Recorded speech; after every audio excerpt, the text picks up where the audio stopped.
নমস্কার, আমি বৈশাখী। শিল্প সাহিত্যবাহী বৈশাখী চ্যানেলে সকল শ্রোতা বন্ধুদের স্বাগত জানাই। আজ আপনাদের বলবো গল্প স্বপ্ন সজ্জা। গল্প পাঠ এবং গল্প লেখায় আমি বৈশাখী বিশ্বাস দেবনাথ। গল্পটি প্রাপ্তমনস্ক শ্রোতা বন্ধুদের জন্য। প্রথম থেকে শেষ পর্যন্ত শুনবেন।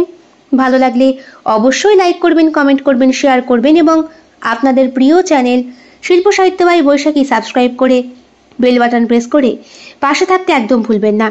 বন্ধুরা, শিল্প সাহিত্যবাহী বৈশাখী এখন চলে এসেছে ইউটিউব মিউজিক পডকাস্টে। ইচ্ছে করলে আপনারা সেখান থেকেও গল্প শুনতে পারেন এবং আপনাদের ব্যক্তিগত মতামত আমার সঙ্গে শেয়ার করতে পারেন। আজ আপনাদের বলবো গল্প স্বপ্ন সজ্জা। গল্প পাঠ এবং গল্প লেখায় আমি বৈশাখী বিশ্বাস দেবনাথ। গল্পটি প্রাপ্তমনস্ক শ্রোতা বন্ধুদের জন্যে। আরে সজলদা, হঠাৎ এইখানে? ও কে, চিনতে পারছো না? না, আমি তনয়া। তনয়া তোমার বন্ধু, রাজেশের একমাত্র বোন। ও তনয়া, বাহ, বেশ বড় হয়ে গেছো। সেটাই তো স্বাভাবিক। 18 পূর্ণ করে 19-এ পা দিলাম। ফার্স্ট ইয়ার, বিএসসি পড়ছি, ম্যাথামেটিক্সে অনার্স। বাহ, সে তো খুব ভালো কথা। তা তোমার দাদাটি কেমন আছে? বেশ ভালো। মস্তিষ্কের দিক থেকে একটু অসুস্থ। কেন? একটু পাগল পাগল হয়ে গিয়েছে, চাকরি পাইনি তাই। ও, ভেরি স্যাড। তা তোমার খবর কি সজলদা? এই তো চলে যাচ্ছে, মার্কেটিং লাইনের সঙ্গে রয়েছি, বেশ ভালোই চলছে। তা তুমি হঠাৎ এই দোকানে একা একা? বৌদির জন্যে কেনাকাটা? ওই একটু আর কি। বিয়ে কবে করলে? তা ধরো ওই বছরখানেক মতো। তাহলে তো নিশ্চয়ই এখনো তুমি ড্যাডি হওনি? না না, এখনো হওয়ার ইচ্ছে নেই। আর 5টা বছর যাক, একটু রিল্যাক্স করে নি, তারপর না হয়। দাদা, আপনাদের আর কিছু দেখাবো? না না দাদা, আমার শাড়িটা প্যাক হয়েছে। হ্যাঁ ম্যাডাম, প্যাক হয়ে গিয়েছে। বিলটা আমি অনলাইনে পেমেন্ট করতে চাই। নিশ্চয়ই নিশ্চয়ই। তুমি হঠাৎ শাড়ি কিনতে তনয়া? হ্যাঁ, কলেজের একটা অনুষ্ঠান রয়েছে, সেইখানেই পার্টিসিপেট করব বলে বাবার কাছ থেকে টাকাটা চেয়ে নিয়ে এসেছি। তোমাকে দেখে কিন্তু আমি ভীষণ অবাক হয়েছি। আমিও সজলদা, এতদিন পরে তোমাকে দেখে ভীষণ অবাক হয়েছি। দাদার সাথে তোমার শেষ দেখা হয়েছিল বোধহয় কলেজ কমপ্লিটের বছর 2 পরে, এই ইন্টারভিউর সময়, তাই না? হ্যাঁ, সে তো কি ঝামেলা ইন্টারভিউতে, অশান্তি বেঁধে গিয়েছিল সেখানকার বসের সাথে, হাতাহাতি মারামারি। জানি, তারপরই তো বাইক নিয়ে ফেরার পথে দাদার রোড অ্যাক্সিডেন্ট হয়। অ্যাক্সিডেন্ট? এই খবরটা তো আমি সত্যিই জানতাম না। তুমি কেন, অনেকেই জানতো না। বডিটা পিষে দিয়ে যায়নি এই যা রক্ষে, দাদার একটা পা কাটা গিয়েছে। ইস, এই খবরটা আগে জানলে কি বা করতে। যে শোনে সেই এরকমই করে। আমার আবার দাদাকে বেশি সহানুভূতিতে দেখতে ভালো লাগে না। তুমি কিছু করছো? হ্যাঁ, টুকটাক টিউশনি করছি, ছোট ছোট বাচ্চাদেরকে পড়াই।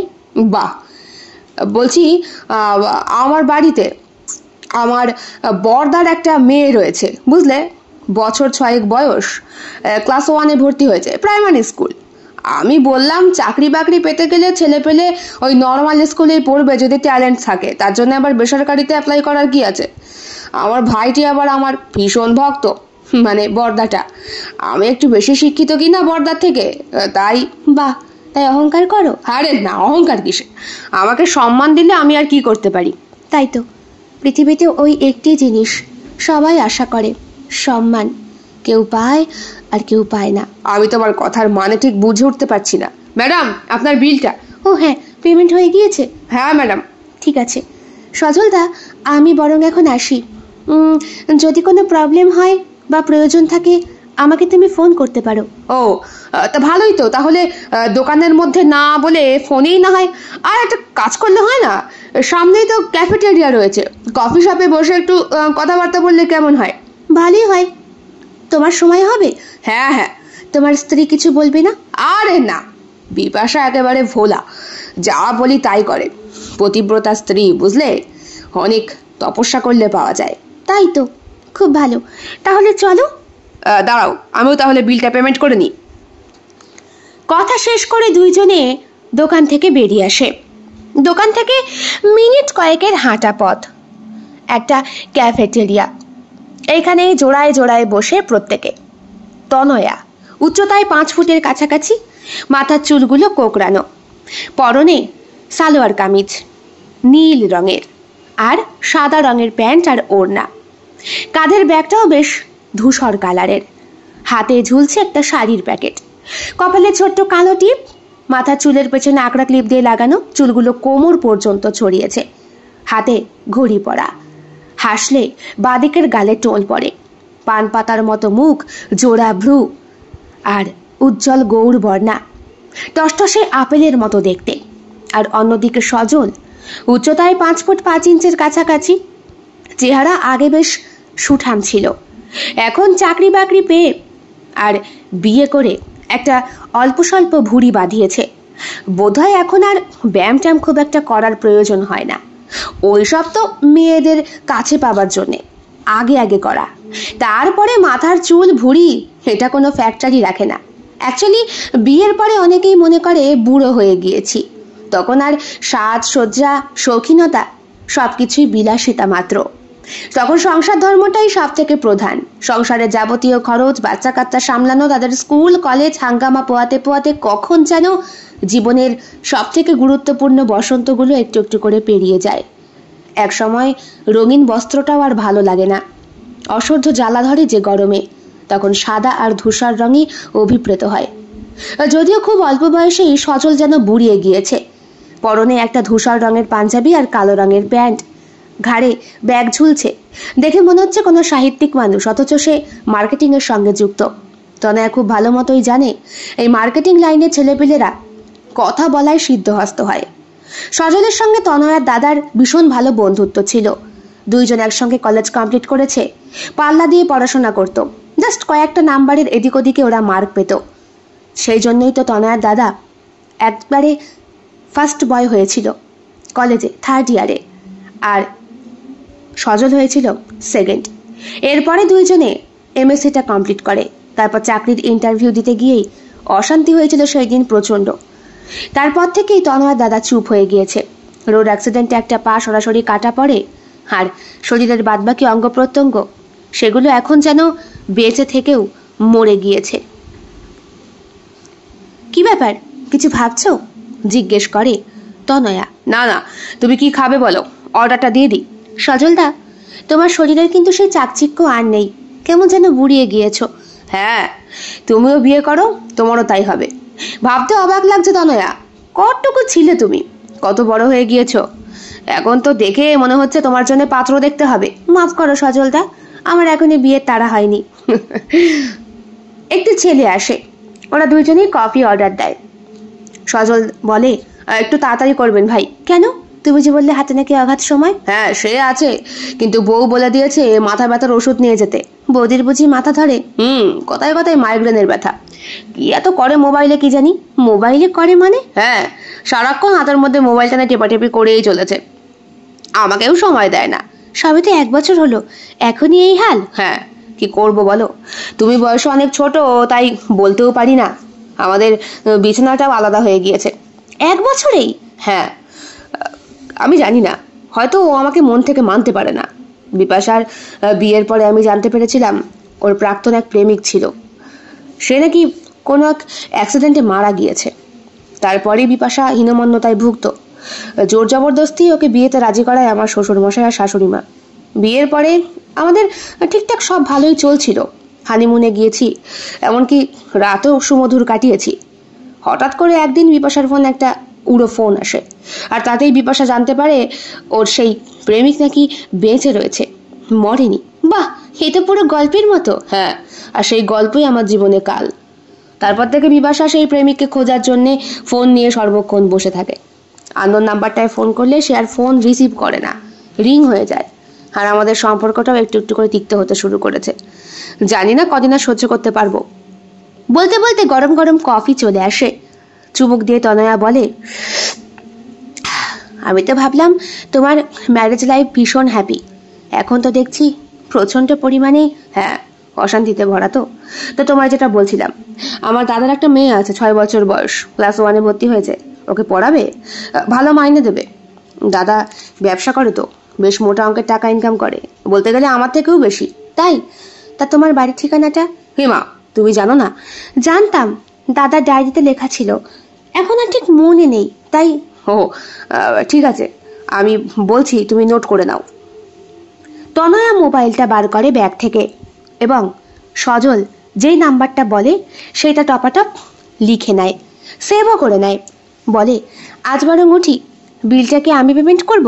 আরে ছি, তুমি কেন করবে? আমি করব। কেন? এইসব বিষয়ে লেডিস ফার্স্ট কেন নয়? আমি খাওয়ালাম। তনয়া বিল পেমেন্ট করে দেয়। সজল বলে, খুব শিগগিরই আশা করছি তোমার একটা ফোন পাবো, আর তুমি আসবে আমাদের বাড়ি। নিশ্চয়ই, আমি আবার স্টুডেন্ট না দেখে পড়াই না, কোয়ালিটি বুঝবো তারপরে। বাবা, কোয়ালিটি বিচার করতে গেলে সে খুব ভালো, ট্যালেন্টেড। তোমার পড়াতে খুব একটা কষ্ট হবে না, না হলেই ভালো। তনয়া যখন চলে যাচ্ছে, সজল তখন তনয়ার পিছন দিকে তাকিয়ে রয়েছে। এই মেয়েটিকেই সজল অনেক ছোট দেখেছিল। তখন মেয়েটির শরীরে কিছুই ছিল না, মাথার কোকড়ানো চুলগুলো ঝাঁকড়া হয়ে পাখির বাসা হয়ে থাকতো, টেপ জামা পরে ঘুরে বেড়াতো ওদের সামনে দিয়ে। সেই মেয়েটিকে দেখে তখনও সজলের মনের মধ্যে একটা আশার আলো ফুটে ওঠেনি, কিন্তু এখন পরিপূর্ণ এই যুবতীকে দেখে সজল মনে মনে ভাবছে, সেই দিন ইন্টারভিউ দিতে গিয়ে ফালতু ওই তনয়া দাদার সঙ্গে অশান্তিটা না করলেই বোধহয় ভালো হতো। দেখ সজল, তুই এইভাবে আমাকে টিস করতে পারিস না। আমি আবার তোকে কি টিস করলাম? টিস করলাম না মানে? আমাকে বললি তুই 10 মিনিট দেরি হবে, এদিকে তুই 10 মিনিটের মধ্যে ইন্টারভিউ দিয়ে বেরোলি আর তোকে সিলেক্ট করে ফেললো। আর মার্কশিটে আমার নাম্বার তোর থেকে বেশি, আমার এক্সপিরিয়েন্স বেশি। দেখ শোন, আমি তোর থেকে কয়েক নাম্বারের কম, বলতে পারিস একটু কমাও। এমএসসিতে তোর মারাত্মক রেজাল্ট আর আমার অনেকটাই কম, কিন্তু এখানে এই চাকরিটা, এই মার্কেটিংয়ের এই লাইনে আমার খুব দরকার ছিল রে। তুই তো তোর ট্যালেন্ট দিয়ে আরো পাবি। না, পাবো না সজল, তুই আমার সঙ্গে ধোকাধাড়ি করলি। কত ছোট থেকে তোকে চিনি, তুই আমাদের বাড়ি যাতায়াত করিস, জানিস তো বাবা রিটায়ার্ড করেছে, বোনটা ছোট, সংসার টানতে হবে আমাকে, আমার চাকরিটা খুব দরকার ছিল রে। তুই কেন এটা করলি বল? তুই 10 মিনিটের প্রলোভন দেখিয়ে আমাকে লেট করালি, করে তুই নিজেই আগে। সেই দিন অশান্তিটা বেঁধেছিল সজলের সঙ্গেই, যদিও সজল আটকানোর চেষ্টা করেনি তনয়ার দাদাকে। রাগের চোটে বাইক নিয়ে কয়েক হাত যাওয়ার পরই চিৎকার শুনতে পায় লোকজনের। সজল ছুটেও গিয়েছিল, দেখতে পেয়েছিল একটা পা চাপা পড়ে রয়েছে লরির তলায়, আর ছেলেটা অজ্ঞান। ইচ্ছে করলে সজল পারত ওকে সঙ্গে সঙ্গে তৎক্ষণাৎ হাসপাতালে ভর্তি করতে, কিন্তু পুলিশ কেসে কে জড়াতে চায়? সজলের চাকরিটাও হয়ে গিয়েছে, এই চাকরিটার ওর খুব দরকার। বাড়িতে বাবা আছে, মা আছে, বর্দা আছে, সে আবার নিজের ব্যবসার কাছে নিজেকে গুটিয়ে নিয়েছে। সুতরাং বাবা মাকে দেখার দায়িত্ব ভবিষ্যতে সজলের কাঁধে গিয়েই পড়বে। কিন্তু যেমনটা সজল ভেবেছিল তেমনটা নয়। বর্দা বাবা মাকে যথেষ্ট ভালোবাসে, ওকেও যথেষ্ট সম্মান করে, বিশেষ করে চাকরিটা পাওয়ার পর, যেখানে ঢুকেই মাইনে প্রথমেই 1,25,000 টাকা। সজলের ঘোরটা কাটে। ছোটবেলায় যখন এই ছোট্ট তনয়াকে দেখতো টেপ জামা পরে মাথায় ঝাঁকড়া চুল নিয়ে ঘুরে বেড়াতে, তখন ও চুলের মধ্যেখানে কখনো কখনো খড়কুটো গুঁজে দিত, বলতো, পাখির বাসা তো, এরপরে পাখি ডিম পারবে, দুধ বলে ছুটে পালাতো ছোট্ট মেয়েটি। আর সেই মেয়েটির এখন মাথার ওই পাখির বাসার মতো চুলটা কত সুন্দর লাগছে। শেষ বিন্দু পর্যন্ত যখন রাস্তার শেষ প্রান্তে মিলিয়ে গেল হাঁটতে হাঁটতে তনয়া, তখন সজল উঠে দাঁড়ালো, ফোন করলো তার স্ত্রী বিপাশাকে। হো এক আরেক পাগল, ফোন ধরে না। গতকাল রাত্রেও তো অফিস থেকে ফিরে শরীরে অসম্ভব ক্লান্তি নিয়ে সজল 1 কাপ চা চেয়েছিল। বিপাশা বলল, বসো, দিচ্ছি। 15 মিনিট কেটে যাওয়ার পরও বেডরুম থেকে সজল বেরিয়ে দেখলো বিপাশা চা করতেই যায়নি, ড্রয়িং রুমে সে বসে বসে মোবাইল ঘাটছে। কি মোবাইল ঘাটো বলো তো এত? পেছন থেকে সজলের চিৎকারে কেঁপে উঠেছিল বিপাশা। হ্যাঁ, কি হয়েছে? চা করতে বলেছিলাম একটু, এই বাড়ি থেকে একটু চাও পাবো না? কলকাতায় একটা ফ্ল্যাটে ওরা দুইজনে একা থাকে, পৈতৃক নিবাস বর্ধমান। সেখানে বাবা মা, দাদা বৌদি এবং দাদার ঘরে ছোট্ট মেয়েটার গরমের ছুটি পড়েছে স্কুলে, তাই ফ্ল্যাটে এসেছিল বেড়াতে। কিন্তু দুইজনের মধ্যে বনিবন্তা এত বিচ্ছিরি যে বাবা মা দাদা বৌদি দেখে দৌড় মেরেছে 2 দিন থাকতে না থাকতেই। হ্যাঁ, চা না? ছুটতে যায় বিপাশা। আমি সত্যিই চা বসিয়েছিলাম গো, কিন্তু মোবাইল ঘাটতে গিয়ে চায়ের জল শুকিয়ে গিয়েছে। তোমাকে নিয়ে জাস্ট আর পারছি না। শোনো না, আমি ওর ঠিকানা পেয়েছি, আমাকে তুমি একবার ওর কাছে নিয়ে চলো। ওকে আমি একবার একটু দেখি। কাকে দেখবে তুমি? তোমার প্রেমিকার বেঁচে নেই, উড়োফোনটা ফালতু এসেছে। না না না না, আমি ওর কাছে কি ক্ষমা চাইবো? কিসের ক্ষমা চাইবে তুমি? ও আমাকে প্রতিশ্রুতি দিয়েছিল ও আমার কাছে ফিরে আসবে, আর ফিরে এসে ও আমাকে ভালোবাসবে। এখন তো আর উপায় নেই বলো, তাই ওর কাছে আমি ক্ষমা চাইবো। বলবো এই জন্মে না হোক পর জন্মে। ওষুধ খেয়েছিলে? ওষুধ? তুমি আমায় ওষুধ কেন খাওয়াও? খাইয়ে খাইয়ে ঘুম পাড়িয়ে দাও, আমার মাথার মধ্যে যন্ত্রণা করে। আমি কি পাগল নাকি? বিপাশার এইরকম আচরণে মাস 6 আগেই অনেকটা জোর জবরদস্তি ডাক্তারখানায় নিয়ে গিয়েছিল সজল। ডাক্তারবাবু ওকে আপাদমস্তক চেক আপ করে বলেছিলেন, মাল্টিপ্লে ডিসঅর্ডার, একজনের মধ্যে অনেকজনের উপস্থিতি। ওনার ছোটবেলা থেকেই মস্তিষ্কে এটা চাপ দেওয়া হয়েছে, ওনার ইচ্ছার বিরুদ্ধে সবকিছু করা হয়েছে, ওনার বিয়েটা পর্যন্ত ওনার ইচ্ছার বিরুদ্ধে। কি করে সম্ভব স্যার? বিপাশা তো বিয়ের পরে আর 5টা মেয়ের মতোই স্বাভাবিক ছিল। আমাদের বিছানার সম্পর্ক সম্পূর্ণ স্বাভাবিক। আমরা হানিমুনে গিয়েছিলাম গোয়াতে, সেইখান থেকে ফিরে আসার পরই হয়তো গোয়াতেই কোনো পুরনো স্মৃতি আপনার স্ত্রীর রয়েছে তার প্রেমিকের সঙ্গে। সে হয়তো বাড়িতে মিথ্যে বলে গোয়াতেই গিয়েছিল, আর সেইখানকার স্মৃতি মনে পড়াতেই আজ এই অবস্থা। কিছু করার নেই, যতদিন বাঁচবে আপনাকে ওষুধ খাওয়াতে হবে। তবে চিন্তা করবেন না, মাথার মস্তিষ্কের শিরাগুলো একটু একটু করে শুকিয়ে যাচ্ছে অত্যাধিক স্ট্রেসের কারণে। ছোটবেলা থেকেই পড়াশোনা, পরিবার সবকিছুই ওর ইচ্ছার বিরুদ্ধে করা হয়েছিল। এই জন্যই সজল ধপ করে বসে পড়েছিল সোফায়। না, দ্বিতীয়বার বিয়ে করার মতো কোনো ইচ্ছে সজলের আর নেই, কিন্তু তনয়াকে যদি পাওয়া যায় তাহলে হয়তো আরেকবার বিয়ের কথা ভেবে দেখতে পারে। তনয়ার দাদার অ্যাক্সিডেন্টের বিষয় তো সজল কখনোই কারো কাছে স্বীকারোক্তি করেনি যে তার জন্য অ্যাক্সিডেন্ট হয়েছে। সুতরাং তনয়ার বাড়িতে এখন ইচ্ছে করলেই যাওয়াই যায়। আর এই বয়সের মেয়েরা একটি বয়স্ক ছেলেদের সঙ্গে প্রেম করতে পছন্দও করে। কয়েকদিন যাক না, অফারটা ওকে দিয়ে দেখলে কেমন হয়। ও কি রেগে যাবে নাকি অ্যাকসেপ্ট করবে? যদি অ্যাকসেপ্ট করে তাহলে তো সোনার সোহাগা, মনে মনে ভাবে সজল আর হাসে। বাড়ি ফিরে আসতে ইচ্ছে করে না, মনে হয় অন্য কোথাও ঘর ভাড়া নিয়ে থাকতে। সেই দিন বাড়িতে এসে সজল অবাক হয়ে যায়। বিপাশা অনেকদিন পরে শাড়ি পরে সেজেছে, সুন্দর লাগছে তাকে। লাল টুকটুকে রাঙা শাড়ি, ঠোঁটে লিপস্টিক। এমনিতেই মেয়েটি মোটামুটি চলনসই, কিন্তু ইদানিং ওর ব্যবহার সজলকে তিক্ত করে তুলেছিল। কি ব্যাপার আজকে শাড়ি পরে?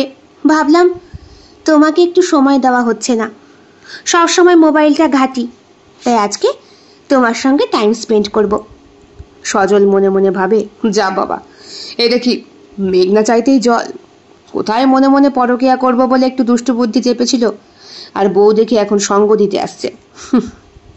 বলো ইচ্ছেটা কি? ইচ্ছে হলে এটাই, আজকে তুমি আমাকে নিয়ে সিনেমা দেখাতে নিয়ে যাবে। সিনেমা? বাবা, কটার শো? 4:30। বাহ, ভালো তো। ঠিক আছে, রান্নাবান্না সব করেছি। বাবা, আজকে দেখি আমার বউ আমাকে সম্পূর্ণ সারপ্রাইজ দিয়ে দিল। দুষ্টুমি করবে না এখন, রাতে প্রমিস। বললাম তো রাতে।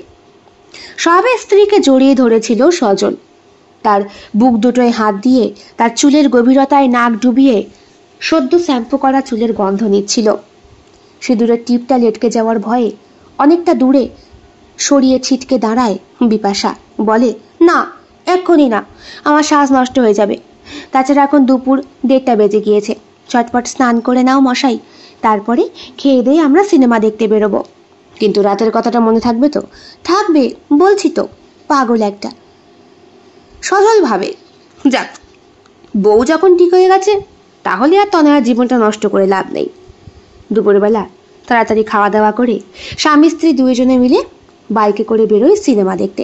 কি সিনেমা? যেটা এখন চলছে সেটাই দেখব। ফোন আনোনি? না, ফোনটাও আনিনি। মিথ্যে কথা, আমি দেখেছি তোমার ফোন তোমার ব্যাগে ঢোকাতে। তাহলে কেন বলছো? ফোন ঘাটবা না কেন? ঘাটো, সবই এখন দরকার। তাই বলে সব সময় তুমি যদি মোবাইলটা নিয়ে বসে থাকো, আমাকে একটু সময় না দাও? বললাম তো সরি, ভুল হয়ে গিয়েছে। সিনেমা হলের সামনে দাঁড়িয়ে অবাক হয়ে যায় সজল। এ কি তনয়া? হ্যাঁ রে সজল দা, আজকে দুইবার দেখা। এটা বুঝি বৌদি? হ্যাঁ, বিপাশা, আমার বন্ধুর বোন তনয়া। বিপাশা হাত জোর করে চোখে ইশারাতেই নমস্কার বলে। তনয়া বলে, আর নমস্কার কেন, হাই হ্যালো হোক বলে জড়িয়ে ধরতে চায়। বিপাশা আমতা আমতা করলেও জড়িয়ে ধরে তনয়াকে। তা সিনেমা দেখতে? হ্যাঁ। ও, তো এই সিনেমাটা তো ফ্যামিলি নিয়ে দেখারই, দেখতেই পারো। তুমি এখানে? আমিও তো এসেছি আমার বান্ধবীদের সাথে। কি রে তোরা এদিকে আয়। এই যে রাখি, এটা বুলটি, এটা রত্না, আর এটা পদ্ম। বাহ, সবাই তো একেবারে মানে অষ্টসখী। এটা কে রে? জিজ্ঞেস করে পদ্ম বলে মেয়েটি। আমার দাদার বন্ধু সজল দা। তোকে বলেছিলাম না, আমার দাদার খুব গাঢ় একটা বন্ধু ছিল, আমাদের বাড়ি যাতায়াত করতো। আমি তখন ফ্রক পরতাম। জানিস, আমার মাথার এই ঝাঁকড়া চুলগুলোর মধ্যে হাত দিয়ে এই দাদা কি বলতো, পাখির বাসা নাকি হবে। তোমার মনে আছে? তা থাকবে না? ভালোই তো হলো, তাহলে একসঙ্গে টিকিট কাটা যাক। বিপাশার মুখটা কেমন কালো হয়ে যায়। সজল সেটা দেখেও দেখে না। সবাই এসিতে কাটো, এসিতে বসে দেখি, যা গরম পড়েছে। তাহলে তো বলবো আজকের সিনেমাটা আপনার তরফ থেকে, চট করে কথাটা বলে রত্না। বাহ, তোমার বান্ধবী দয় দেখি বেশ চৌখাস। কেন হবে না, সব তো এখনকার। সত্যি, ছোটবেলা থাকতে একরকম আর বড় হলে আরেক রকম। এখনকার মেয়েদের চেনা খুবই দুষ্কর। বিপাশা, তুমি একটু ওদের সঙ্গে দাঁড়াও, আমি টিকিটগুলো কেটে নিয়ে আসি। কি দরকার এত টাকা খরচ করার, তার আবার এসিতে? দুইজনে এসেছি, দুইজন মিলে দেখবো, ওদেরকে নিতে হবে না। তুমি এত হিংসুটে কেন? হ্যাঁ, তুমি যখন আমাকে রেখে সবসময় মোবাইলটা নিয়ে বসে থাকো, আমার কথার পাত্তা দাও না, এক কাপ চা করে দাও না। তোমার অত্যাচারে আমার বাবা মা চলে গেল বর্ধমানে, আর তুমি কিনা এখন এসব কথা বলছো? আমার যেটা ইচ্ছে আমি তাই করব।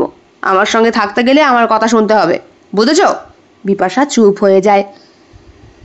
বেশ কিছুক্ষণ পরে টিকিট নিয়ে ফিরে আসে সজল। তনয়ার চোখে মুখে অদ্ভুত একটা হাসি। হল খুলে যায়, বেল পড়ে। টিকিট চেক করে একজন ব্যক্তি সবাইকে ভেতরে ঢোকায়। এসিতে পৌঁছে যায় ওরা। বাবা সজলদা, এই প্রথম মনে হয় এসিতে আসার ভাগ্য হলো। তা তোমার দাদা এখন কেমন আছে? দাদা যেমন কি তেমন, ওই রকমই। বাবা এখন একটা ছোট্ট কোম্পানিতে চাকরি করছে, রিটায়ার্ড পাওয়ার পরও। বাবা যেহেতু আর্মিতে ছিল তাই এটা হয়েছে সুবিধে। আর মা আমার মতোই বড় বড় বাচ্চাদেরকে পড়ায়, আর আমি ছোটদেরকে। বলতে গেলে আমাদের টাকাতেই দাদার সম্পূর্ণ খরচাপাতি যাবতীয় কিছু চলে। বসে পড়ো সবাই। টিকিট চেক করছিলেন যেই মহিলা, তিনি দুটো টিকিট হাতে নিয়ে সজলকে উদ্দেশ্য করে বললেন, আপনারা পাশাপাশি বসুন। মানে সজল আর তনয়া। বিপাশা বসেছে ওদের চার বান্ধবীরও একেবারে শেষের দিকে। টিকিটগুলো কেটে প্রত্যেকের হাতে হাতে ধরিয়ে দিয়েছিল সজল, কারণ খুব ভিড় ছিল হলে। আর টিকিটের নাম্বার অনুযায়ী বিপাশা বসলো একদম কর্নারে। বিপাশার বাঁ হাতের চারদিকে চারটে বান্ধবী, আর একদম শেষের দিকে বসলো সজল আর তনয়া পাশাপাশি। আমরা টিকিটটা এক্সচেঞ্জ করে নিই না? সজলদা, তুমি বৌদির সঙ্গেই বসো। না না, ঠিক আছে, ও ওখানেই থাক। কি হয়েছে আজকে কে জানে, আমার সঙ্গে সিনেমা দেখতে এসেছে। হ্যাঁ, আমিও তো দেখে তাই ভাবলাম।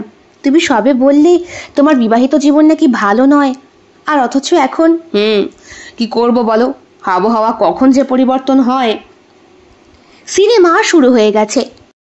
সিনেমার বড় পর্দা ভেদ করে বড় বড় চরিত্রগুলো ফুটে উঠছে। এটা একটা ইংলিশ সিনেমা, সুতরাং এখানে অ্যাডাল্ট সিন থাকাটা স্বাভাবিক ব্যাপার, যদিও সব সিনেমায় থাকে না।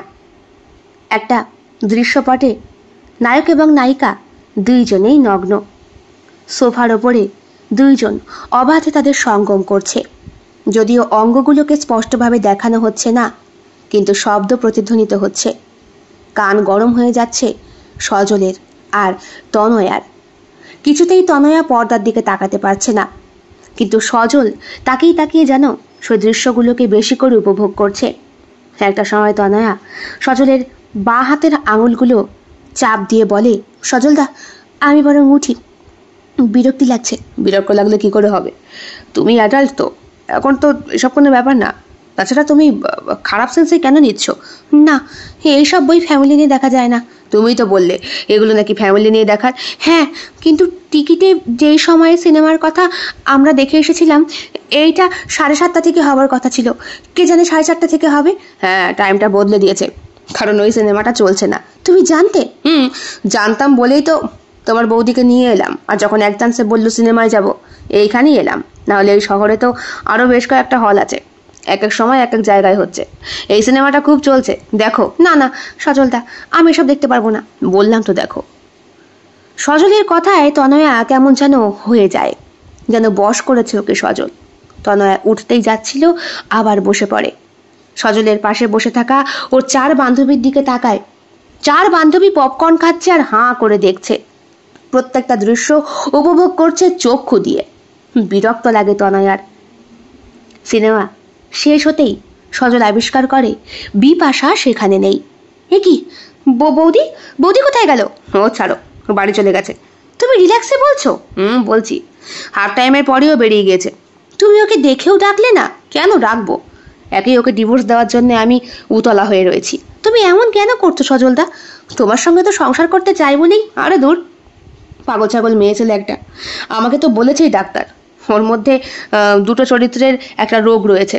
ও নিজেকে অনেক কিছু ভাবে। আদৌ ওর প্রেমিকের বলে কোনো সত্তা ছিল কিনা আমার জানা নেই।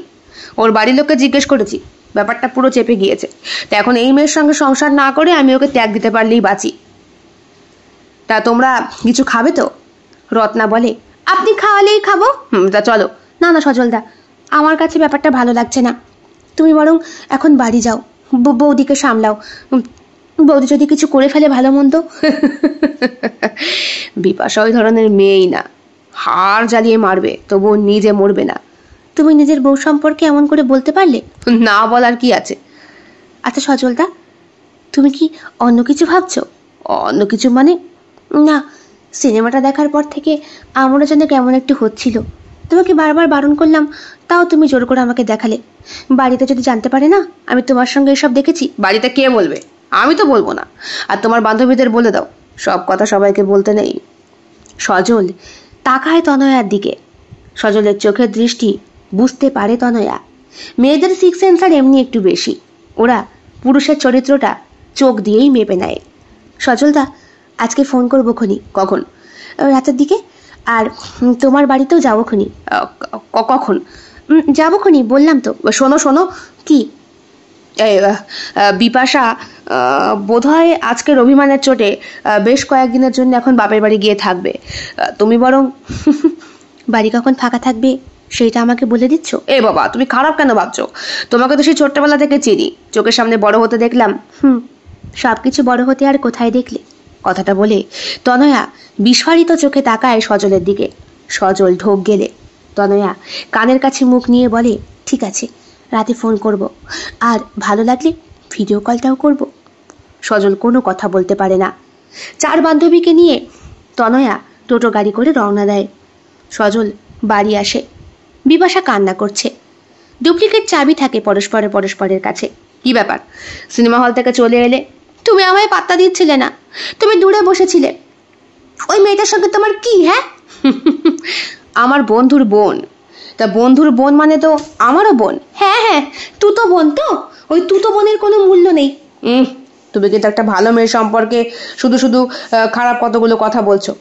ভালো মেয়ে হলে কখনো তোমার পাশে গিয়ে বসতো? বা, টিকিটের জন্যই তো বসতে হয়েছে ওকে। ওকে বসতে চেয়েছিল। তাছাড়া ও তো আমাকে বলেই ছিল এই টিকিটটা বৌদিকে দিয়ে দিই, বৌদি তোমার পাশে বসুক। আর তুমি কি করলে? তুমি ওকে নিজের পাশে বসালে, আমার পাশে কেন আমাকে বসতে দিলে না? বা, তুমিও তো মাঝে মাঝে আমাকে পাত্তা দাও না, ফোন নিয়ে পড়ে থাকো। তাই তোমাকে একটা শিক্ষা দিচ্ছিলাম। আমি বাপের বাড়ি যাব। সজল জানতো পরবর্তী প্রসঙ্গও এই কথাটাই হবে। হেসে বলল, টিকিট কেটে দেবো খনি, চলে যেও। তুমি আমাকে তাড়িয়ে দিচ্ছ? না, তাড়িয়ে দিচ্ছি না, একটু স্পেস আমারও দরকার। আসলে অনেক দিন তো হলো তোমার আমার মধ্যে এরকম তিক্ততা, এখন একটু একা থাকার দরকার। ঠিক বলেছ, একা থেকে দেখি কার কাকে বেশি প্রয়োজন। তারপরেই না হয় প্রিয়জন হওয়া যাবে বলে বিপাশা ঘরে গিয়ে দরজাটা মুখের ওপরে বন্ধ করে দেয়। সজল বসে বসে ফিকফিক করে হাসে। পাগল মেয়ে, জানে না দুধের স্বাদ ঘোলে মেটাতে পারে ছেলেরা। তুই নেই তো তাতে কি হয়েছে, তনয়া তো আছে। সেই দিন রাতে তনয়া ফোন করেনি। আকুল হয়ে বসেছিল সজল সারা রাত ফোন আসার অপেক্ষায়। ভোরের দিকে কখন যেন চোখটা লেগে আসে, আর সেই সময় সজল স্বপ্ন দেখে শয্যাদৃশ্যে ওই নগ্নিকা ব্রিটিশ মেয়েটির বদলে সেখানে রয়েছে তনয়ার শরীরটা, আর পুরুষ চরিত্রের জায়গায় রয়েছে সজল নিজে। সেইখানে সজলের কোনো ভুঁড়ি নেই, সুঠাম পুরুষালী শরীরটা, আর রয়েছে দুই উরুর মধ্যবর্তী অনাবৃত কেশ দ্বারা সেই পুরুষাঙ্গটি। আর অন্যদিকে তনয়া, যার সমস্ত শরীরটাই লোমহীন। ফর্সা টুকটুকে মাখনের মতো শরীরে গোলাপি রঙের বৃন্তদয় যেন অঙ্গুলি ইশারা দিয়ে আকর্ষণ করছে সজলকে। সজল ঝাঁপিয়ে পড়ে তনয়ার শরীরটার ওপরে, এলোপাথারি চুম্বন করতে শুরু করে এদিক ওদিক। ওর বৃন্তদয়ে জীবের স্পর্শ করতেই কেঁপে ওঠে তনয়ার শরীরটা, কেঁপে ওঠে তার পাতলা পেটটা, গভীর নাভিটা। সেইখানেও জীব দিয়ে লেহন করে সজল, ঠিক সেই সিনেমা দৃশ্যের মতো। তারপরে তনয়াকে কোলে তুলে নিয়ে সোফায় শুইয়ে দেয়। সোফার নরম গদিতে আরো বেশ কয়েক ইঞ্চি ডেবে যায় তনয়ার মাখনের মতো নরম তুলতুলে শরীরটা। ওর কোকড়া চুলগুলোকে দু হাতের মুষ্টিতে শক্ত করে ধরে ওকে পেছন ঘুরিয়ে বসায় সজল, আর তারপর সজলে প্রবেশ করে নিজে। তনয়া ব্যথায় কেমন করে যেন ঘুমিয়ে ওঠে, আর ততটাই বেশি জোরে জোরে সজল তার পুরুষালী সত্তাকে প্রবেশ করাতে শুরু করে। আরো বেশি কাঁপতে থাকে তনয়া, ঠকঠক করছে তার শরীরটা, কেঁপে কেঁপে উঠছে পারতে পারতে। আর তার সঙ্গে শরীরের অনাবৃত সেই অংশ থেকে রসবর্তীর সেই ধারা ভাসিয়ে দিয়ে যাচ্ছে সজলের অঙ্গ সহ তনয়ার নিজের পুরুষ এবং স্ত্রী অঙ্গটিকেও। একটা সময় দুইজনই ধাতস্থ হয়ে পড়ল সোফার ওপরে। মেয়েটি চোখে জল নিয়ে কাঁপা কাঁপা কণ্ঠে জিজ্ঞেস করছে সজলকে, কেন প্রোটেকশন দিলে না? সজল তখন বলল, এতদিনের পরে আজ মেঘ ভাঙা বৃষ্টি হয়েছে, এই বৃষ্টিটাকে ধরে রাখতে দিও না। ঘোর ভাঙতেই সজল দেখল পাখি ডাকছে। দরজায় ঠুকঠুক করা শব্দ, ঠিক বিপাশা উঠে পড়েছে। সেজে গুজে রেডিও হয়ে গিয়েছে, এক্ষুনি বলবে আমি বেরোলাম। দরজা খোলার সঙ্গে সঙ্গে ঠিক তাই, আমি চললাম, কবে ফিরবো জানি না। ঠিক আছে, সাবধানে যেও। টিকিটটা কেটে দিলে ভালো হতো না? টিকিট কাটতে হবে না, আমি অনলাইনে কেটে নিয়েছি। আর শোনো, আমি কদিনের জন্য গোয়াতে যাব। গোয়া? কার সাথে? আমার বয়ফ্রেন্ডের সঙ্গে। পাগল ছাগল। চলে যায় বিপাশা। ঘর থেকে বেরোনোর সঙ্গে সঙ্গে সজল ফোন করে। হ্যাঁ হ্যাঁ বাবা, ভালো আছেন? হ্যাঁ ভালো আছি। আপনাদের মেয়ে গেল? হ্যাঁ বাড়িতে গেল, কদিন বেড়াবে, ওনাকে গোয়াতেও যাবে। তা আপনাদের এই পাগল যদি মেয়েকে নিয়ে না আমি আর পারছি না। হ্যাঁ, না না না, আমাকে আকুতি মিনতি করে লাভ নেই। দেখুন আমার যা স্ট্যাটাস, তাতে এরকম মেয়ে নিয়ে সংসার করা সত্যি কষ্টকর। আপনারা ডিভোর্সের ব্যবস্থা করুন, এই লাস্ট। হ্যাঁ, ও যেন আমার বাড়িতে আর ফিরে না আসে। আরে হ্যাঁ, কান্নাকাটি করে কি হবে? বিয়ে দেওয়ার আগে আপনাদের ভাবা উচিত ছিল পরবর্তীতে কি হতে পারে না হতে পারে। এমন একটা পাগল ছাগলকে নিয়ে কখনো সংসার করা যায়? হ্যাঁ, আমি আমার পথ ঠিক দেখে নেবো। কি করবেন? Police case? এসব ফালতু ভয় আমাকে দেখাবেন না বাবা, প্লিজ প্লিজ। আমার কাছে যাবতীয় মেডিকেল রিপোর্ট রয়েছে। ও কবে থেকে অসুস্থ সেটাও আমি জানি। ছোটবেলা থেকেই আপনারা ওকে প্রেশার ক্রিয়েট করেছেন। এমনিতে হয়তো সুস্থ ছিল, কিন্তু ওই প্রেশার না নিতে পেরে এখন বর্তমানে ওর অবস্থা খারাপ হয়ে গিয়েছে। যা খুশি করে নিন না, আমিও দেখতে জানি। ঠিক আছে ঠিক আছে। আরে হুমকি আমাকে মারছেন কেন? হুমকি তো আমার আপনাকে মারার দরকার রে মশাই। ভদ্র ব্যবহার করেছি বলে কি ইয়ারকি মারছেন নাকি? হ্যাঁ রাখুন। সব সময় ফোন করে কথা বলার শেষ পর্যন্ত এইরকমই হাল হয় সজলের, যবে থেকে জানতে পেরেছে ওর বউয়ের অসুখের কথা। শ্বশুর শাশুড়ি প্রত্যেকটা মানুষকেই তিক্ত বলে মনে হয়। বাড়িতে বাবা মাকে বলার পর বাবা মা বলেছিলেন, না না, তুমি যখন বিয়ে করেছো তখন স্ত্রীর দায়িত্ব তোমার বাবা, এখন তোমার শ্বশুরের উপরে চাপ দিয়ে কি হবে? যা হওয়ার হয়ে গিয়েছে। এখন সবটাকেই ভবিতব্য বলে, না বাবা, সব কিছু ভবিতব্য বলে মেনে নেওয়া যায় না। বড়দাও তো বিয়ে করেছে, কোথায় তখন তো তোমরা এরকম করনি। এইভাবেই বিষয়টা শুরু হয়, আর ওই এক কথাতেই বিষয়টা শেষ হয়। সজল উঠে ফ্রেশ হয়ে নেয়, বুঝতে পারে তার ধাতু ক্ষয় হয়েছে। হবে নাই বা কেন, বিছানায় অমন কোমল একটা শরীর যদি ছটফট করে তাহলে পুরুষ সত্তা তো জাগরিত হবেই হবে। আজকে একটা ফোন করতে হবে, কিন্তু ফোনটা কাকে করবে? তনয়া তো ফোন করেনি, ফোন নাম্বারটা পর্যন্ত দেয়নি। তাহলে মনের কথা ফুরোতে না ফুরোতেই ফোনটা তড়াং করে বেজে ওঠে। সজলের বিবাহিত জীবনে সে আর 5টা পুরুষের মতো স্বাভাবিক সুখী নয়। তার স্ত্রী মানসিক রোগে রোগগ্রস্ত। বেশ কয়েক মাস আগেও এইরকম ভাবেই কথা কাটাকাটির দরুন সজলের স্ত্রী বিপাশা বাড়ি থেকে যখন বেরিয়ে গিয়েছিল তখন সজলের চিন্তার শেষ ছিল না। থানা, পুলিশ, হাসপাতাল সবকিছু খোঁজ খবর নেওয়ার পর জানতে পেরেছিল বিপাশা স্বাভাবিক এবং সুস্থভাবেই বাপের বাড়ি পৌঁছেছে, কিন্তু একটু রাত করে। সে নাকি কোন এক স্টেশনে গিয়ে বসেছিল। তখন দুশ্চিন্তা হলেও এখন আর চিন্তা হয় না। মানসিকভাবে একটু অন্যরকম হলেও বাড়িতে ঠিক পৌঁছে যাবে মেয়েটা। আর খুব শিগগিরই ওকে ডিভোর্স দিয়ে তনয়াকে ঘরণী করতে হবে। ফোন রিসিভ করে সজল। হ্যালো। ফোনের ওপার থেকে শোনা যায়, সজলদা, তোমাকে না খুব দেখতে ইচ্ছে করছে। এই 2 দিনেই তুমি যেন কেমন আমার অভ্যেসে পরিণত হয়েছ। আমি তোমার বাড়িতে একটু আসতে পারি? এ তো মেঘনা চাইতেই জল। সজল ঢোক গিলে বলে, আসবে? তা এসো না। বৌদি বাড়িতে আছে তো? না না, ও বাড়িতে নেই। ওই তো বললাম না, ও রাগ করে ঠিক বেরিয়ে যাবে, তাই হয়েছে। এ বাবা, বৌদি রাগ করে বেরিয়ে গেল আর তুমি বৌদির অভিমান ভাঙাতে পর্যন্ত গেলে না? রাখো তো অভিমান, পাগল ছাগল একটা। না না, এমন করে একজন মানসিক রোগীকে বাড়ি থেকে তাড়িয়ে দেওয়া তোমার উচিত হয়নি। আমি তাড়িয়ে দিলাম কোথায়? সে তো নিজেই গেছে। তাছাড়া ওর বাড়িতে ফোন করে বলে দিয়েছি মিউচুয়ালি ডিভোর্সটা করিয়ে দিতে, তাহলে আমি থানায় গিয়ে কেস করব। তুমি এসো। বলছি সজলদা, আরও একটা কথা ছিল। বলো না। আমি না তোমাকে খুব মিস করতে শুরু করেছি। তোমায় খুব ভালো লাগে আমার। মনে হয় তুমি যেন আমার কত কাছের মানুষ। সব কথা তোমাকে বলা যাবে, আমার মনের ভীষণ কাছের। তোমার ওই স্বচ্ছ হৃদয়টা যেন কাঁচের মতো পরিষ্কার, সব দেখা যায় সেখানে, কোনো কথা গোপন থাকে না।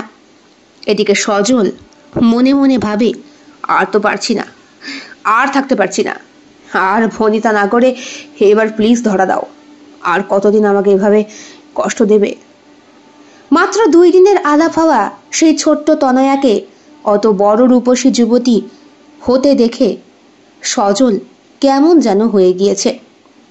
এখন মনে হচ্ছে বন্ধুর সঙ্গে সে সত্যিই বেইমানি করেছে।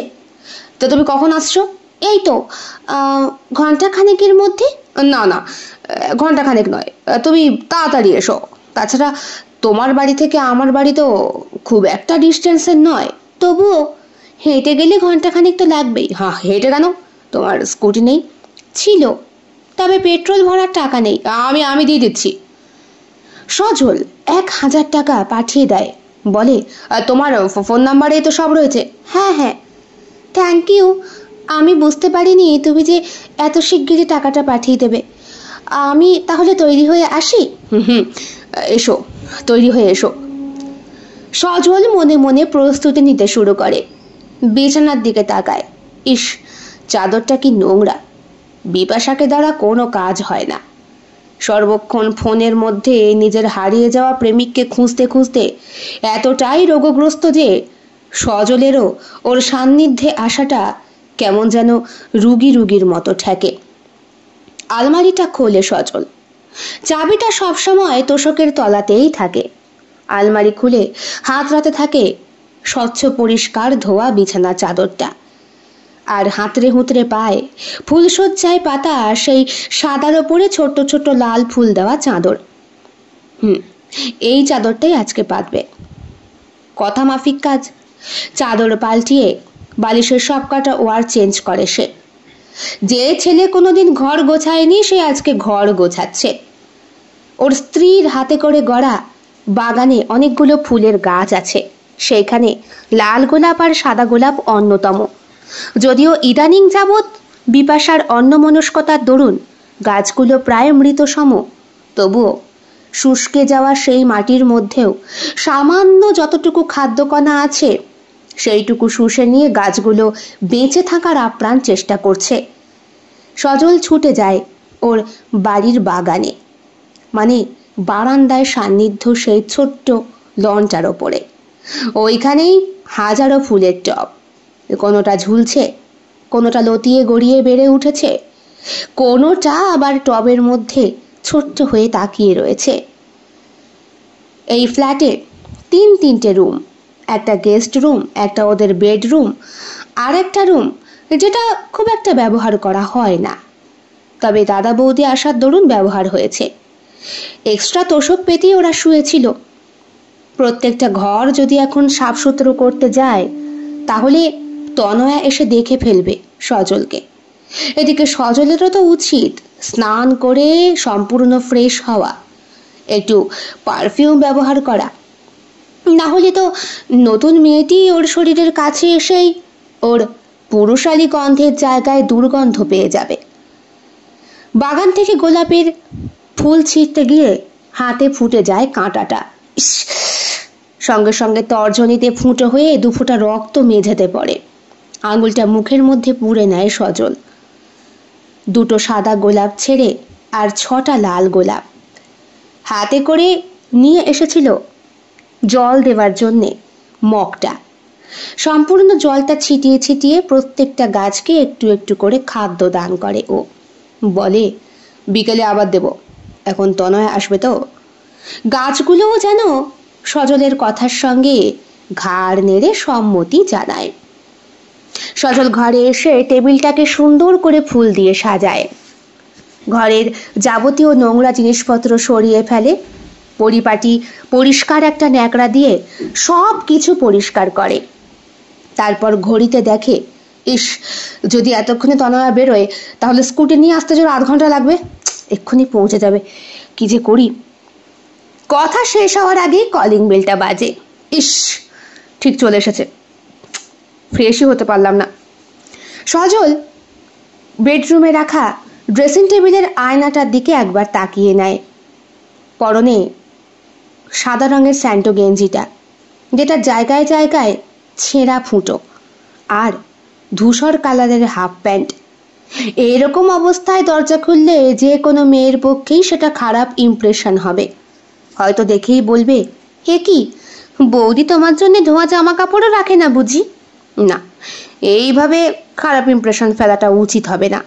বাজে বাজুক বেল, আমি তার থেকে আগে বরং একটু ফ্রেশ হয়ে তারপর বলবো, বাথরুমে ছিলাম শুনতে পাইনি, তাছাড়া সবুরে তো মিঠা ফলে। 3-4 বার কলিং বেল বাজার পর আর বাজছে না।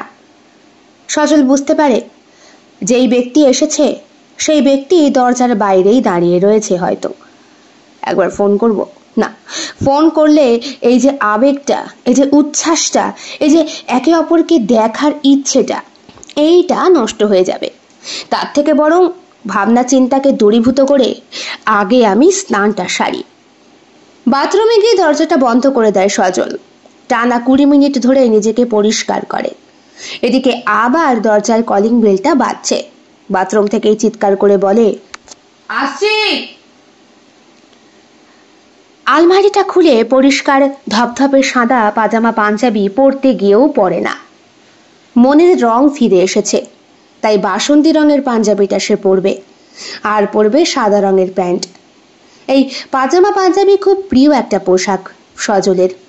ধোয়া জামা কাপড় পরে মাথার এলোমেলো চুলগুলোকে আঁচড়িয়ে গোফের ওপরে চিরুনি চালিয়ে শরীরটাকে আয়নায় দেখে সজল। এক সময় ব্যায়াম করে সুঠাম একটা পুরুষালী শরীর সে বানিয়েছিল, এখন মেদ পড়ে যেন ভাটা পড়ে গিয়েছে। বিপাশার সাথে বিয়ের পরে সুখী দম্পতির মতো সংসার করলেও বিপাশার মানসিক রোগগ্রস্ততা একটু একটু করে সজলকে শেষ করে দিয়েছে। কিন্তু তনয়া নামক মেয়েটি আবার ওর জীবনে ফিরে এসে বসন্তকে জাগরিত করছে বারবার। আর তর্স হয়েছে না, এবার দরজাটা খুলতে হবে। আর দরজা খোলার সঙ্গে সঙ্গেই কি তনয়া ওকে জড়িয়ে ধরবে, ওকে একটা চুম্বন করবে, ওর আদরে ভুলে যাবে সজল সব কিছু, ভুলে যাবে এতদিনের খিদেটা। বুভুক্ষ কুকুরের মতো ঝাঁপিয়ে পড়বে কি সেও তনয়ার ওপরে? আচ্ছা, তনয়ার দেহবল্লরীটাও কি বিপাশার মতোই সুন্দর, নাকি তার মধ্যে লুকিয়ে রয়েছে আরও অপার্থিব মাদকতার কোনো নেশা? ভাবতে ভাবতে সজল বুঝতে পারে তার পুরুষ সত্তা জাগরিত হচ্ছে। না, দরজা খোলা মাত্রই এমন একটা দৃশ্য দেখলে যে কোনো মেয়েই ভয় পেয়ে যেতে পারে। তাছাড়া তনয়ার শরীরে তো প্রথম তার স্পর্শটাই থাকবে। তনয়াকে দেখে তো ওইরকম মেয়ে বলেই মনে হয়েছে। ওর কথাবার্তা, ওর পরিবার, তার ওপরে তনয়ার দাদা, সেও তো রক্ষণশীল। মুখের মধ্যে মাউথ ফ্রেশনারটা দিয়ে নেয় সজল। একটা ফ্রেশ জিনিসের মূল্যই হয় আলাদা। দুর্গন্ধ দিয়ে কখনো প্রেম করা যায় না। দরজাটা খুলে সজল হাত দুটাকে উঁচু করে বলে, ওয়েলকাম। এতক্ষণ লাগে কেন? কখন থেকে বেল বাজাচ্ছি? হে কি, তুমি বাপের বাড়ি যাওনি? না, আমার মুড হয়নি, তাই যাইনি, সরো। বলে বিপাশা ধাক্কা দিয়ে ওকে সরিয়ে ঘরের ভেতর ঢোকে। বাবা, সে যে গুজে তৈরি। তা বলি, কোথায় যাওয়া হচ্ছে? হ্যাঁ, কিন্তু তুমি যে বললে তুমি গোয়া যাবে, তোমার বাড়িতে ফোন করে বললাম তোমার বাবাকে তুমি বাপের বাড়ি যাবে, সেখান থেকে নাকি গোয়া ঘুরতে যাবে। আর ইচ্ছে করছে না। কি করে যাই বলো তো? মানে ফোনটা রেখে গিয়েছি। হো, ফোন নিতে এসেছো? হ্যাঁ, আর এবার যখন যাচ্ছি তখন চিরদিনের জন্য যাচ্ছি। আমার প্রেমিক তপন, সে আমার মাথাটা চিবিয়ে চিবিয়ে খেয়েছে। আমি খুব ভালো করে বুঝি। ছোটবেলা থেকে ওকে খুব ভালোবাসতাম। বাবা মা কিছুতেই মানতো না। ছেলেটা আমার জন্য আত্মহত্যা করেছিল জলে ডুবে। তারপর থেকেই ও আমার ভেতরে থাকে। আর একটা শরীরের মধ্যে প্রেমিক আর প্রেমিকা হয়ে বাঁচা যায় না। তাই আমি ঠিক করেছি বাকি জীবনটা বাবার বাড়িতেই কাটাবো। ভালো কথা তো, খুব ভালো কথা। তোমার মতো পাগলির সঙ্গে আমিও থাকতে চাই না। ডিভোর্সটা আমি দিয়ে দেবো। সরো তো সরো। এ কি, বিছানার চাদরটাও বদলিয়েছ? তা বলি, তোমার মতলবটা কি? হ্যাঁ, মতলব মানে মানে মানে মানে করছো কেন? আমি ঘর থেকে বেরিয়ে গেলাম, তুমি বিছনার চাদর পাল্টালে, ঘর গুছিয়েছো পরিপাটি করে। কি মেখেছো? সুন্দর গন্ধ বেরোচ্ছে। আফটার শেভও করেছো। ব্যাপারটা কি বলো তো? কোথাও বেরোচ্ছ নাকি? এই যে মশাই, ডিভোর্স কেসটা কিন্তু এবার আমি তোমার বিরুদ্ধে ঠুকবো। বলবো তুমি আমায় ঠকিয়েছো। কথা শেষ হওয়ার আগেই দরজার কাছে এসে দাঁড়ায় তনয়া। এ কি, এই মেয়েটি সেই মেয়েটি না? বৌদি, তুমি বাড়িতে? এ কি সজলদা, তুমি যে বললে বৌদি নাকি রাগ করে বাপের বাড়ি গিয়েছে। ও, আর শুরু হয়ে গিয়েছে? আর তুমিও গন্ধ শুকতে শুকতে। বৌদি, এসব তুমি কি বলছো? আমি কি করলাম? তোমার বরটিই তো আমাকে বলেছিল তোমাদের মধ্যে নাকি কথা কাটাকাটি হয়, তুমি নাকি পাগল, তোমাকে ডাক্তার দেখানো হয়েছে, তোমার মধ্যে নাকি দুটো সত্তা কাজ করে। হ্যাঁ হ্যাঁ হ্যাঁ হ্যাঁ, আমি পাগল, আমার প্রেমিকের জন্য পাগল। তুমিও তো সেইটার অ্যাডভান্টেজ নিয়েছো। কই, আমাকে তো ভালোবাসায় ভোলাতে পারোনি। যবে থেকে জানতে পেরেছো আমার প্রেমিক ছিল প্রাক্তন, আমার ফ্যামিলি যেটাকে মেনে নেয়নি, সেই থেকে তুমিও আমাকে খোঁটা দেওয়া শুরু করো। আমার মস্তিষ্কের যদি সত্যিই কোনো অসুখ হয়ে থেকে থাকে, তার জন্যে তুমিও সমান অংশে দায়ী। কথাটা বলে বিপাশা। যাকে ভালোবাসতাম তার সঙ্গে বিয়েটা হয়নি, যাকে কোশমিন কালেও ভালো লাগেনি তার সঙ্গে বিয়ে হয়েছে। এবার তুমিই বলো ভাই, বাঁচার উপায় তো আমারও চাই। তবে তুমি যে এত বড় অসভ্য তা তো জানতাম না। বলে আঙ্গুল তুলে বিপাশা দৃষ্টিপাত করে সজলের দিকে। সজল বলে, তুমি তো এরকম বরাবর রাগ করে চলে যাও, আর তুমিও ফোন করে আমার বাপের বাড়িতে বলো আমাকে ডিভোর্স দিতে। ঠিক আছে, এবার সত্যি সত্যি ডিভোর্সটা দেব। দাঁড়াও, একটা অসভ্য ছেলে, একটা নষ্ট পুরুষ পরকিয়া করে। বলে ধাক্কা দিয়ে বিপাশা ঘর থেকে হাতে ফোনটা নিয়ে বেরিয়ে যায়। সত্যি সজলদা, এই মেয়েকে নিয়ে সংসার করা ভীষণ টাফ। সজল কপালের বিন্দু বিন্দু ঘামগুলোকে মুছে হাসে, তাকিয়ে তনয়ার দিকে। দেখলে তো তাহলে কি নিয়ে সংসার করছি? তাই তো, তাই তো দেখছি। বাবা, এত রাগ! বলি তুমি থাকো কি করে? একে তুমি ছাড়তে পারো না? খুব শিগগিরই ছাড়বো। বিয়ের পর এরকম ছিল না, গোয়া থেকে ঘুরে আসার পর এরকম হয়েছে। তা বলো, কি খাবে? খাবো মানে তোমার সঙ্গে একজনের আলাপ করাতে নিয়ে এলাম। আলাপ? সজলের ভাবনা চিন্তায় ছেদ পড়ে। যেই মনোবাসনা নিয়ে সে বাসর সাজিয়েছিল, নিজেকে সাজিয়েছিল, সেই আশায় বালি বুঝি। কই রে? এই শিমুল, আয়। শিমুল? শিমুলকে? এই তো আসছে, দেখাচ্ছি। দরজা দিয়ে ঘরের ভেতরে প্রবেশ করে একটা অল্প বয়সী বাচ্চা ছেলে। এখনো গোঁফদাড়ি সেরকম ভাবে গজায়নি। উচ্চতা প্রায় সজলের কাছাকাছি, জিম করা শরীর, পরনে ঠিক ম্যাচিং করা তনয়ার সঙ্গে আকাশি কালারের শার্ট আর সাদা রঙের প্যান্ট। দেখে মনে হচ্ছে যেন মেঘ বালিকা আর মেঘ বালক একসাথে এসে দাঁড়িয়েছে। এটা আমার দাদার বন্ধু, প্রণাম কর। না না না, প্রণাম কেন? এসব কি তনয়া? আমি না বাড়িতে বলতে খুব ভয় পাচ্ছি, তাই তোমার কাছে এলাম। তোমার সাথে কথা বলে বুঝতে পারলাম তোমার মনটা খুব স্বচ্ছ। তুমি আমায় খুব কাছ থেকে চেনো, সেই ছোট্টবেলা থেকে দেখেছো, তাই আমার মনও পড়তে পারো। আমি না ওকে খুব ভালোবাসি, বাড়িতে বলতে পারছি না। আমরা এখনই বিয়ে করতে চাই না, তার উপরে দাদাটা এরকম অসুস্থ। আমরা দুইজনেই পড়াশোনা করে বড় হব, এস্টাবলিশড হব, তারপর বিয়ে। শুধু ওইটুকু তুমি যদি একটু আমার হয়ে বাবা মাকে বলে দাও। এসবের মানে কি তনয়া? মানে করছো কেন সজলদা? তোমাকে আমার ভালো লাগে আর ওকে আমি ভালোবাসি, দুটো কি এক বস্তু হলো নাকি?